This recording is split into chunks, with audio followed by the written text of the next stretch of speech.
Updates from the West Asia first up. Multiple explosions were reported in the southern suburbs of Beirut as Israel continues to intensify its strike against Hezbollah group. The Hezbollah chief says indirect talks on a ceasefire are possible, but only if Israel stops its attacks on Lebanon. In a televised address, Naim Qassem said that there could be a road to indirect negotiations through the Lebanese state if Israel stops its aggression.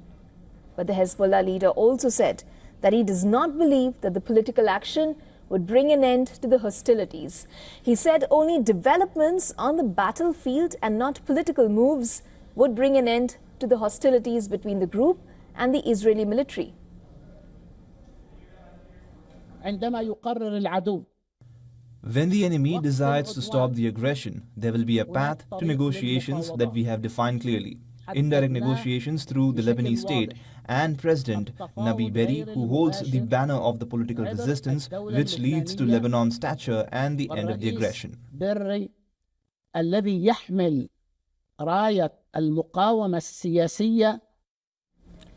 Hezbollah chief further said that they will continue to fight, and a win for either Kamala Harris or Donald Trump in the US election did not make a difference to them.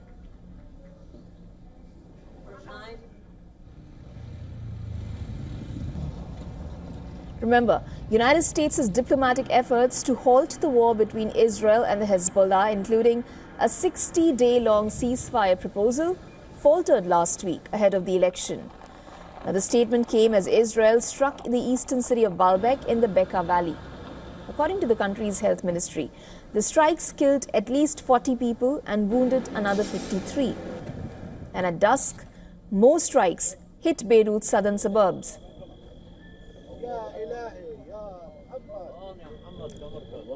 Now, the Israeli strikes have battered Hezbollah strongholds in the capital. At least 4 strikes targeted on the area on Wednesday after the Israeli military ordered residents to evacuate from several locations. Meanwhile, the Hezbollah fired missiles at an Israeli military base near Ben Gurion Airport. The Israeli media reported a rocket had landed near the airport. Later, the Israeli military said dozens of projectiles had crossed into Israel from Lebanon, some of which were intercepted. There's also anger in Israel over Prime Minister Benjamin Netanyahu's decision to replace the Defense Minister Yoav Gallant. Protests erupted in different cities like Nahariya, Haifa, and in Jerusalem, close to Netanyahu's residence. Israeli officers mounted on horseback used water cannons to disperse crowds on the streets on Tuesday.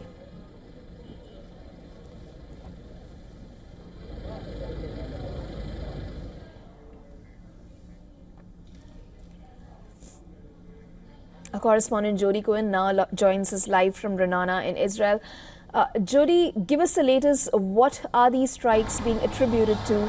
Of course, we've seen this fresh spate after the re-election of Donald Trump in the United States. Just give us a sense of what's really happening there.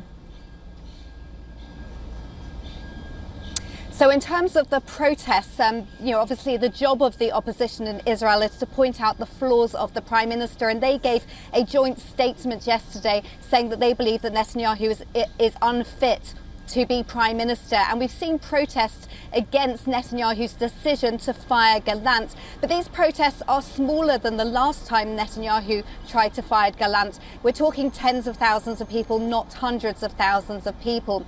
Now, in the latest poll of Channel 12, that shows a slight dip in support for Netanyahu after firing Gallant. In the poll, it showed that Netanyahu's Likud party would win 25 seats if an election was held today, with Benny Gantz's National Unity Party coming second with 20 seats.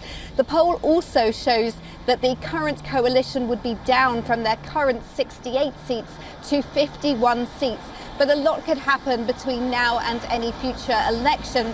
For example, former Prime Minister Naftali Bennett is expected to set up his own new party, which could take seats away from Netanyahu or from the opposition. So a lot could happen.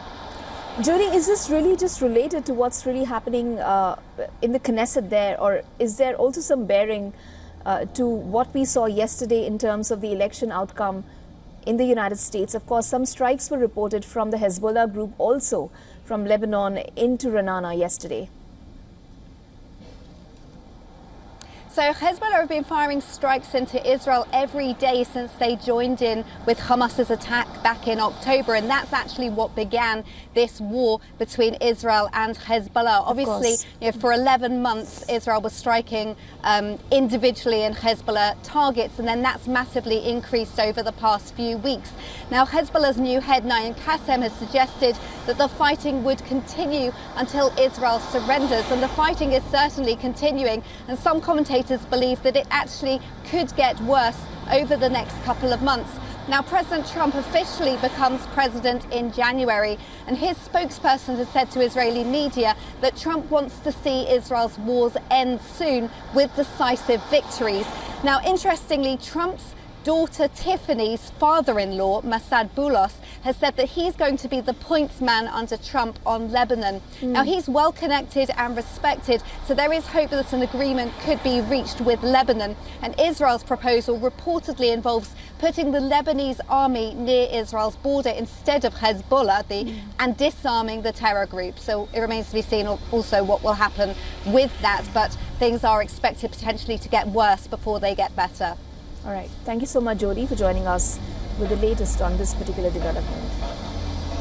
For all the latest news, download the WION app and subscribe to our YouTube channel.